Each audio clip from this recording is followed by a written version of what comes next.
संत कबीर साहब की वाणी। बाबा जोगी एक अकेला जाके तीरथ व्रत न मिला। बाबा जोगी एक अकेला जाके तीरथ व्रत न मिला। झोली पत्र भूति न बटवा अनहद बैन बजावे। मांगिन खाई न भूखा सोवे घर अंगना फिर आवे। झोली पत्र विभूत न बटुआ अनहद बैन बजावे। मांगिन खाई न भूखा सोवे घर अंगना फिर आवे। बाबा जोगी एक अकेला जाके तीरथ व्रत न मिला। 5 जना की जमाती चलावे तास गुरु मैं चेला। काये कबीर ऊनी देसी सिंधाए बहुरिन ई जग मेला। 5 जना की जमाती चलावे तास गुरु मैं चेला। काये कबीर ऊनी देसी सिनाए बहुरिन ई जग मेला। बाबा जोगी एक अकेला जाके तीरथ व्रत न मिला।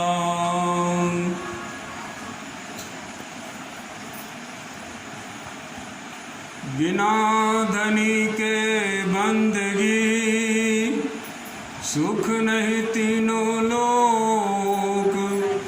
चरण कमल के ध्यान से श्री गरीबदास संतोष। चरण कमल के ध्यान से श्री गरीबदास संतोष। पूज्य संत जन, प्रेमी जन, जननी जन,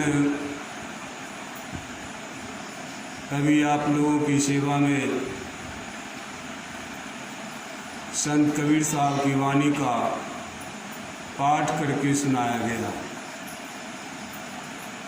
पाठ के रूप में भजन गाया गया। बाबा, पहला शब्द है बाबा। बाबा का क्या अर्थ? बाबा लोग समाज में बूढ़े बुजुर्ग को भी कहते।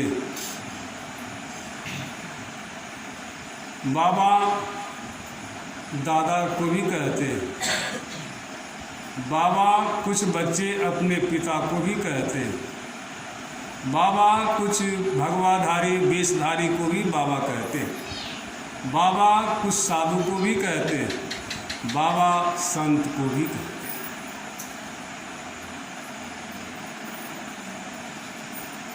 संत कौन? और वंदना में सुने कि बिना धनी के बंदगी। धनी कौन, धनवान कौन? जिसकी बंदगी की जाए वह धनी कौन? महाभारत में महाराज युधिष्ठिर से यक्ष का प्रश्नोत्तर हुआ था। बहुत से प्रश्न के उत्तर मांगे थे।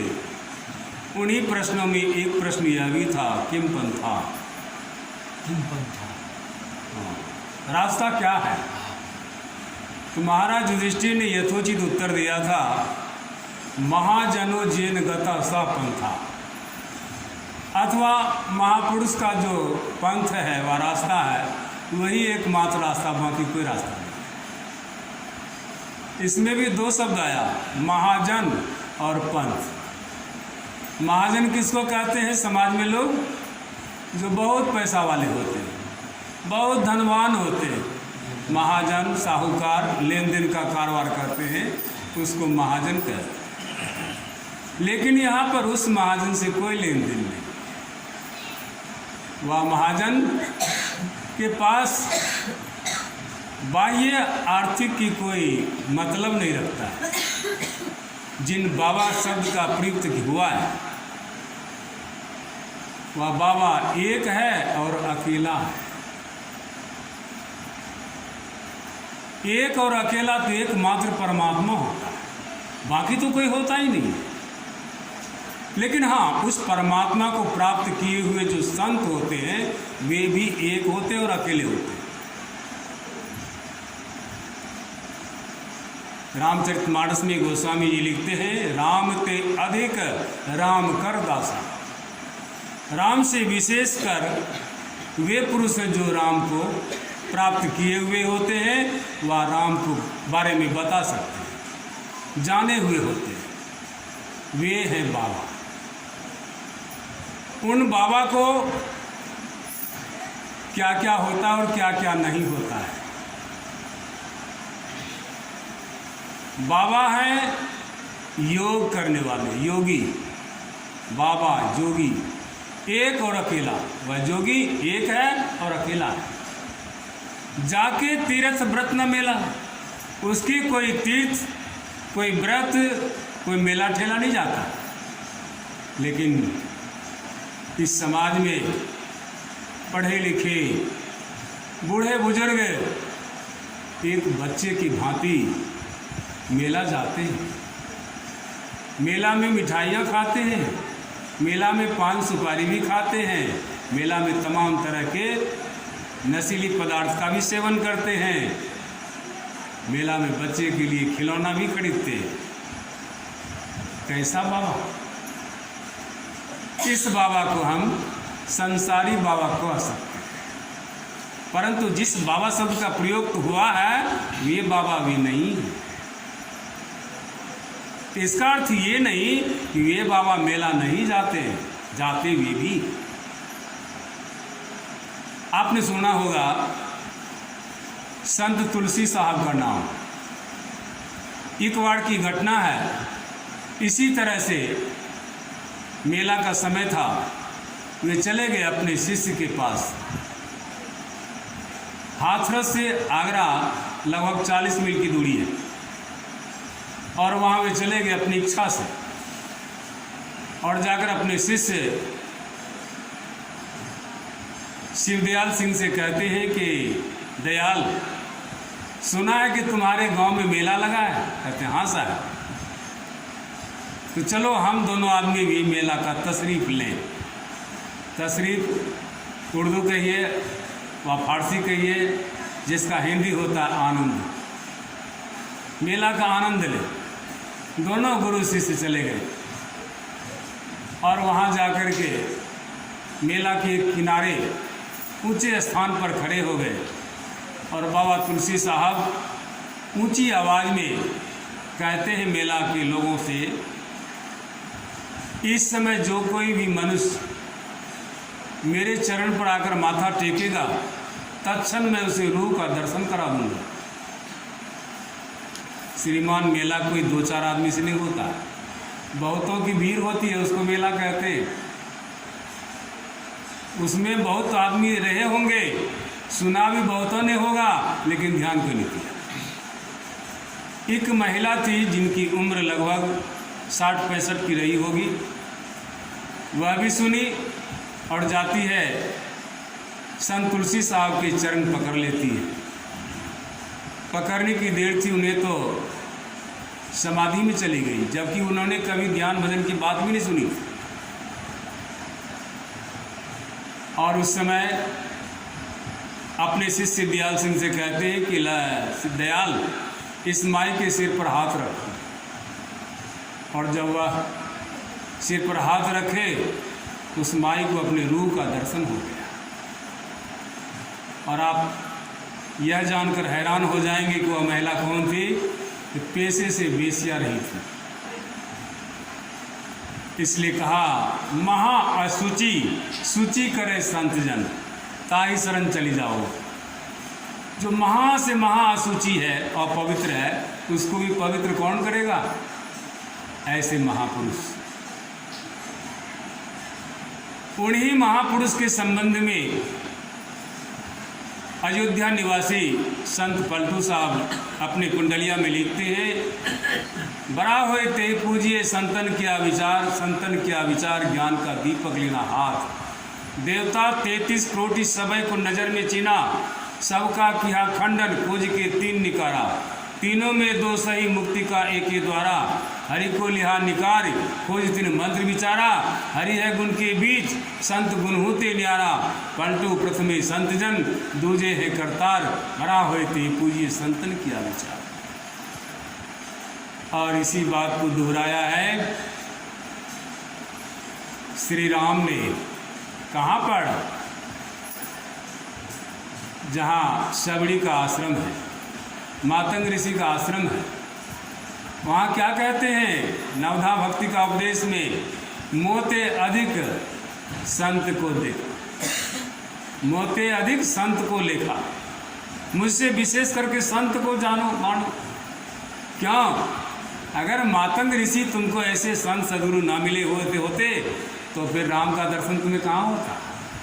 नहीं होता। ऐसे हैं संत। और उनका पंथ के संबंध में कहते हैं, गोस्वामी जी से पूछिए ना, गोस्वामी जी कहते हैं, संत पंथ अपवर्ग कर, कामी भव कर पंथ, कहा ही संत कवि कोविद, श्रुति पुराण सदग्रंथ। संत का पंथ क्या है? अपवर्ग की तरफ जाता है।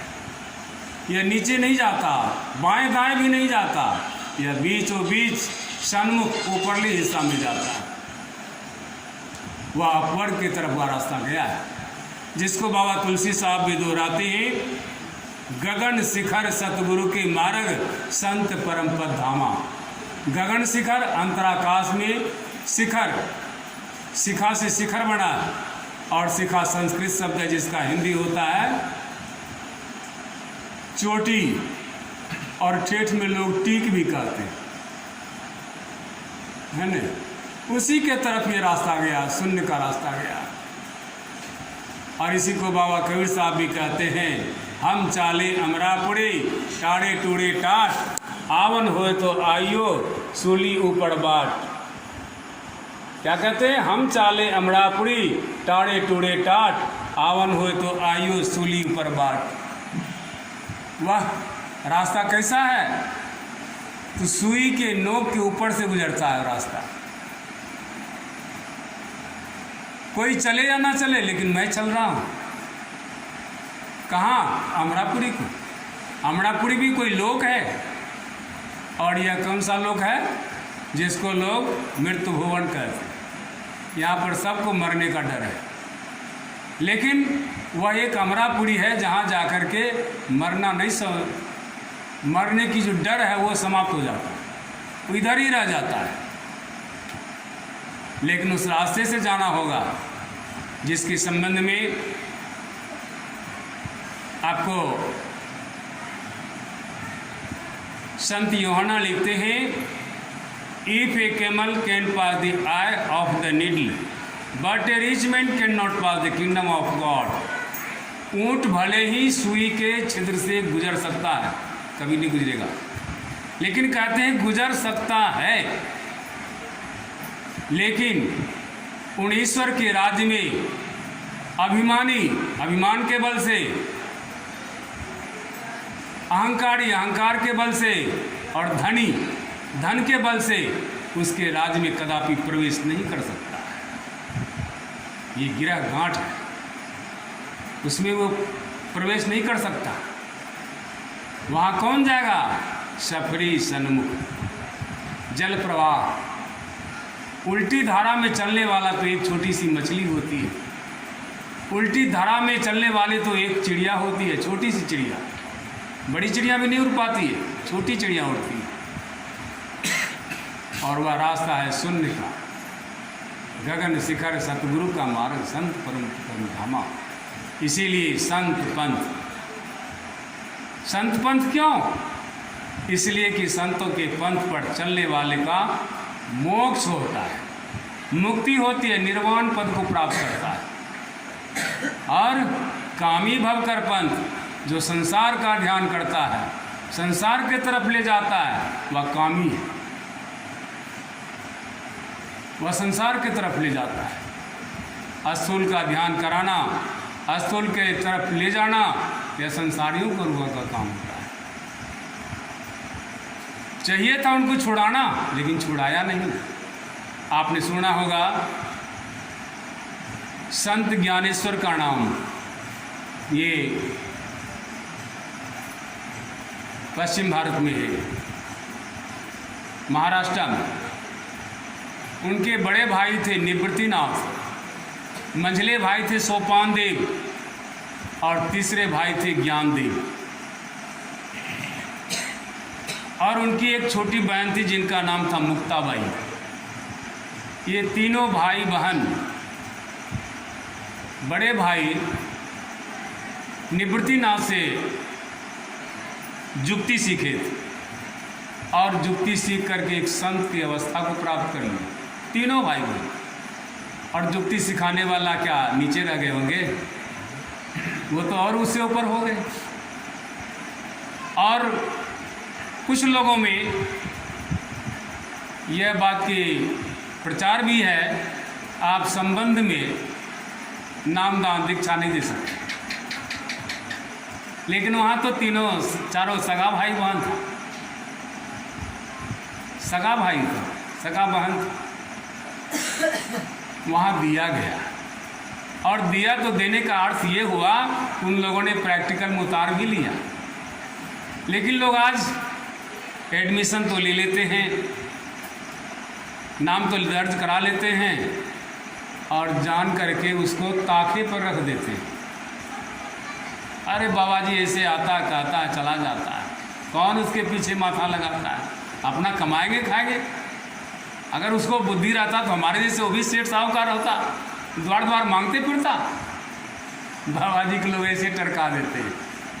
श्रीमान, उस बाबा जी में से ये बाबा जी नहीं है। कौन? जो जोगी है, एक है और अकेला है, उसको कोई झोली नहीं है। अभी मैंने भी झोली छूट गया, मैं भूल गया झोली।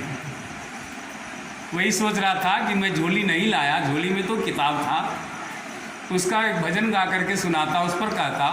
फिर सोचा कि चलो झोलिए पर चर्चा कर लेते हैं, संतवाणी तो याद ही है।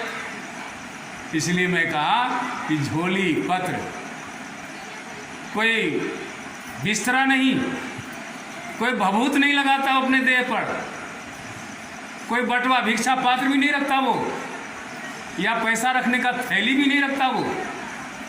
रख के क्या करेगा? किसके लिए रखेगा?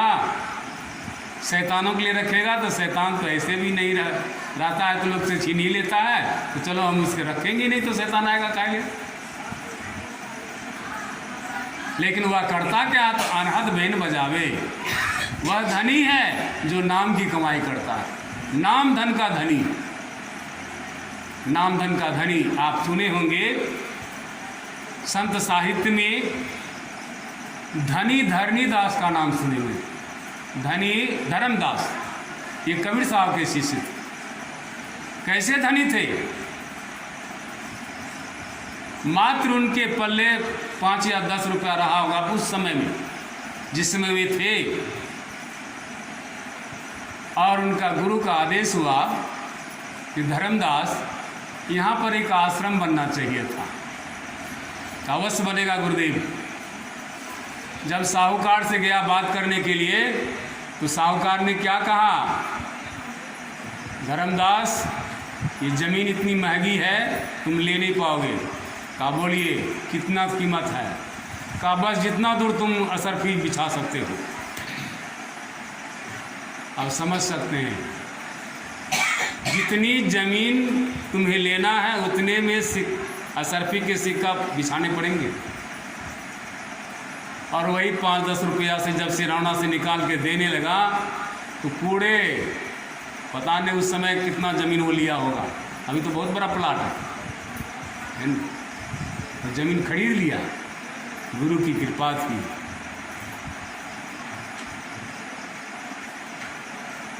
कृपा गुरु सुखदेव की, तो पूजन लागे पाँव।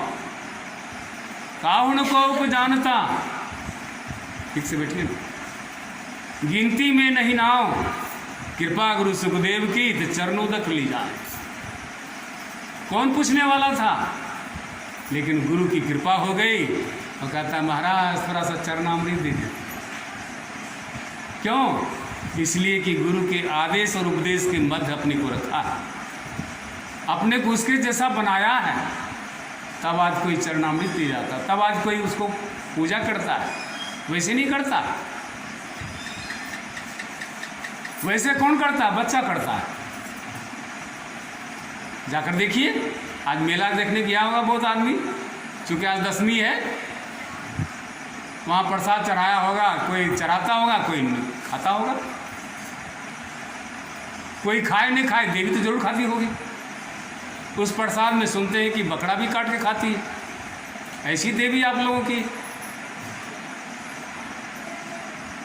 कौन माँ अपने बच्चे का बलि लेगी?